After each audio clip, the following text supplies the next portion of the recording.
देवस्य धीमहि धियो यो नः प्रचोदयात्। ॐ भूर्भुवः स्वः तत्सवितुर्वरेण्यं भर्गो देवस्य धीमहि धियो यो नः प्रचोदयात्। ॐ भूर्भुवः स्वः तत्सवितुर्वरेण्यं भर्गो देवस्य धीमहि धियो यो नः प्रचोदयात्। ॐ भूर्भुवः स्वः तत्सवितुर्वरेण्यं भर्गो देवस्य धीमहि धियो यो नः प्रचोदयात्। ॐ भूर्भुवः स्वः तत्सवितुर्वरेण्यं भर्गो देवस्य धीमहि धियो यो नः प्रचोदयात्। ॐ भूर्भुवः स्वः तत्सवितुर्वरेण्यं भर्गो देवस्य धीमहि धियो यो नः प्रचोदयात्। ॐ भूर्भुवः स्वः तत्सवितुर्वरेण्यं भर्गो देवस्य धीमहि धियो यो नः प्रचोदयात्। अब तपाईहरु आफ्नो जुन ध्यानलाई आफ्नो निधारमा राख्नु भएको छ, बिस्तारै तपाईले आफ्नो ध्यानलाई नाकको डाँडीतिर लानुहोस्, बिस्तारै भित्रैबाट चाहिँ। त्यसपछि आफ्नो नाकको चुचोतिर लानुहोस्, बिस्तारै एकदमै तपाईको ध्यान कहीँ हुनु भएन, बाहिर एकदमै कन्सन्ट्रेट गरेर आफ्नो ध्यानलाई घाँटीतिर लानुहोस्। एकचित्त भएर घाँटीतिर लानुहोस्, बिस्तारै बिस्तारै छातीतिर लानुहोस्, बिस्तारै बिस्तारै आफ्नो चाहिँ छातीभन्दा तल पेटतिर लानुहोस्, पेटमा आफ्नो ध्यानलाई घुमाउनुहोस्। त्यसपछि आफ्नो ध्यानलाई दाहिने कम्मरतिर लानुहोस्, त्यसपछि बिस्तारै बिस्तारै दाहिने साँप्रा हुँदै घुँडातिर लानुहोस्, त्यसपछि बिस्तारै तल पैतालातिर लानुहोस्। एकचित्त भएर तपाईको पैतालामा चाहिँ हेर्नुहोस्। बिस्तारै बिस्तारै आफ्नो ध्यानलाई माथितिर ल्याउनुहोस्, घुँडातिर ल्याउनुहोस्, दाहिने खुट्टाकै घुँडा भएर साँप्रातिर ल्याउनुहोस्, कम्मरतिर लानुहोस्। त्यसपछि बिस्तारै बिस्तारै देब्रे कम्मरतिर लानुहोस्, फेरि देब्रे साँप्रो हुँदै घुँडातिर लानुहोस्। तपाईले आफ्नो शरीर आफैले अब्जर्भ गर्दै हुनुहुन्छ। बिस्तारै घुँडाबाट चाहिँ देब्रे पैतालातिर लानुहोस्, मजासँग देब्रे पैतालालाई हेर्नुहोस्।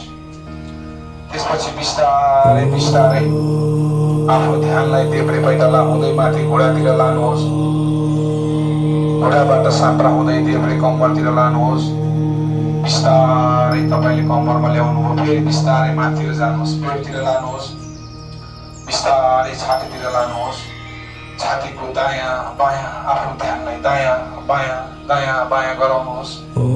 फेरि बिस्तारै दाहिने कुमतिर जानुहोस्, दाहिने कुमबाट फेरि दाहिने हातको चाहिँ कुइनातिर जानुहोस्, कुइनाबाट बिस्तारै दाहिने हातको पन्जातिर जानुहोस्, पन्जाको कान्छी औँलाको थुप्पासम्म पुग्नुहोस्, फेरि साइली औँलाको थुप्पासम्म पुग्नुहोस्, फेरि बीच औँलाको थुप्पासम्म पुग्नुहोस्, फेरि चोरी औँलाको थुप्पासम्म पुग्नुहोस्, बुढी औँलाको थुप्पासम्म पुग्नुहोस्।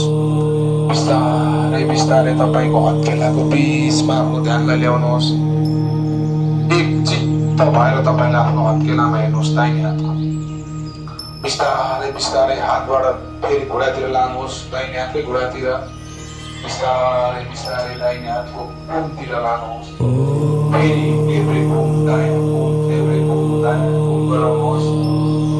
त्यसपछि फेरि बायाँ हातको बायाँ कुमतिर ध्यान लानुहोस् अनि बायाँ हातको चाहिँ कुइनातिर लानुहोस्। त्यसै गरी फेरि हत्केलातिर आउनुहोस्, देब्रे हातकै। फेरि तपाईँले कान्छी औँलाको टुप्पा, साइली औँलाको टुप्पा, बिच औँलाको टुप्पा, चोरी औँलाको टुप्पा, भुँडी औँलाको टुप्पा हुँदै बिस्तारै बिस्तारै देब्रे हातको पन्जाको सेन्टरमा आफ्नो ध्यान लानुहोस्। त्यसपछि बिस्तारै बिस्तारै फेरि त्यो देब्रे हातको कुइनामा आउनुहोस्। फेरि माथि आउनुहोस्।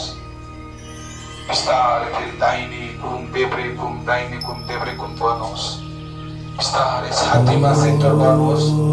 एकछिन तपाईँको ध्यानलाई त्यही छाती छ, छातीको देब्रे साइडतिरको जुन तपाईँको हार्ट बिट भइरहेको छ त्यसलाई एकदमै एकछिन तपाईँहरू महसुस गर्नुहोस् त। तपाईँको मुटु कसरी धड्किरहेको छ। त्यही धड्कन भनेकै हाम्रो जिन्दगी हो। हामी जन्मिँदाखेरि त्यो धड्कन चल्न सुरु भएको थियो। जुन दिन यो धड्कन बन्द हुन्छ त्यो दिन हामी संसारबाट बिदा हुन्छौँ। यो धड्कन चल्ने बेलासम्म म कहिल्यै पनि नराम्रो काम गर्दिनँ भनेर मनसँग आफैले वाचा गर्नुहोस्। म सधैँ राम्रो काम गर्छु। मेरा यी दुई हातलाई म परिश्रम गर्नका निमित्त अगाडि बढाउँछु। मेरा यी दुई घोडा यो धड्कन चल्ने बेलासम्म सधैँ सत्मार्गमा हिँडाउँछु भनेर प्रण गर्नुहोस्। आफैले आफैलाई वाचा गर्नुहोस्। म कहिल्यै पनि नराम्रो काम गर्दिनँ, कुमार्गमा हिँड्दिनँ, असङ्गत गर्दिनँ, कुलतमा फस्दिनँ। मेरो बाबा आमाले दिएको यस्तो फुल जस्तो जीवन, फुल जस्तो मानव चोलालाई म अर्थपूर्ण तरिकाले मानवै भएर मर्न चाहन्छु, मानवै भएर मर्छु।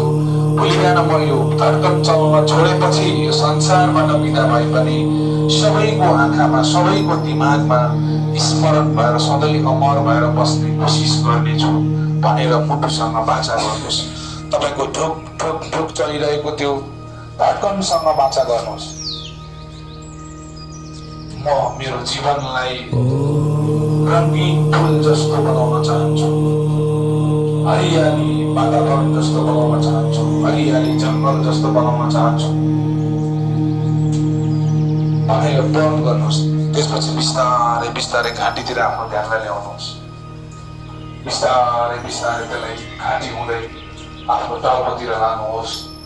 टाउकोतिर लगिसकेपछि तपाईँले अब दायाँ ब्रेनमा लानुहोस्, बायाँ ब्रेनमा लानुहोस्। मजासँग आफ्नो ध्यानलाई दायाँ बायाँ दायाँ बायाँ गराउनुहोस् र तपाईँको शिरको उच्च बिन्दुमा तपाईँले आफ्नो ध्यान केन्द्रित गर्नुहोस्। एकचित्त भएर तपाईँको एकदमै एकचित्त भएर कि म मान्छे हुँ, अब यो जुनी पाउन सक्छु या सक्दिनँ, पुनर्जन्म हुन्छ या हुँदिन, यही जन्ममा मैले मेरो बुवाआमाको सपना पुरा गर्छु, आफ्नो सपना पुरा गर्छु। मेरो कारणले मैले थाहा पाएसम्म मेरो पैतालाले एउटा कमिला सुत्दा नपरोस्, नमरोस्,